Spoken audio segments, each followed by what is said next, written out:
آپ جو ہیں وہ خانہ کعبہ گئے، وہاں جا کر مجاوروں کے ساتھ رہنے لگے۔ ان کا کام کیا ہوتا تھا اور یہ کرتے کیا تھے وہاں جا کر؟ جو حاجی آتے ان کے لیے پانی کا انتظام کرتے، وہاں بیٹھ کر عبادت کرتے، نماز پڑھنے جو آتے ان کے لیے وضو کا انتظام کیا جاتا، یعنی پانی لے کر آتے۔ تب یہ ٹوٹیوں کا سلسلہ تو نہیں ہوتا تھا نا۔ تو آپ نے وہاں جو دن گزارے، آپ کی ملاقات وہاں ایک زبردست صوفی بزرگ خواجہ عمر نفسی رحمۃ اللہ علیہ کے ساتھ ہو، بہت بڑے بزرگ تھے۔ ایک دن فرماتے ہیں کہ میں ان کے پیچھے نماز پڑھ رہا ہوں، خواجہ عثمان ہرونی رحمۃ اللہ علیہ کہتے، تو نماز ہم پڑھ رہے ہیں، آخری رکعت کے اندر ان کی طبیعت کے اندر تغیر آیا، میں نے محسوس کر لیا، ہچکی بن گئی۔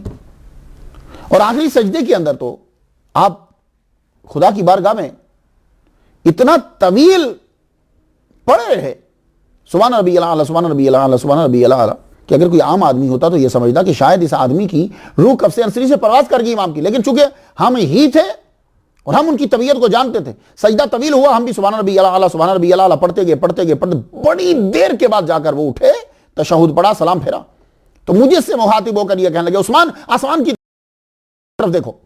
میں نے یوں دیکھا، فرشتوں کو میں نے دیکھا کہ تھال لیے ہیں اور وہ ان کے لب ہل رہے ہیں۔ جانتے ہو یہ کیا کہہ رہے ہیں؟ میں نے کہا جی آواز نہیں آ رہی۔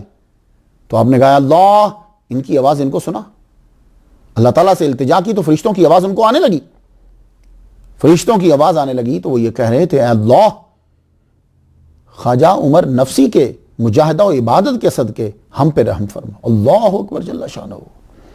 انسان جب اللہ کا ہو جاتا ہے تو پھر وہ سب سے افضل ہو جاتا ہے، جب وہ فنا فی اللہ ہو جاتا ہے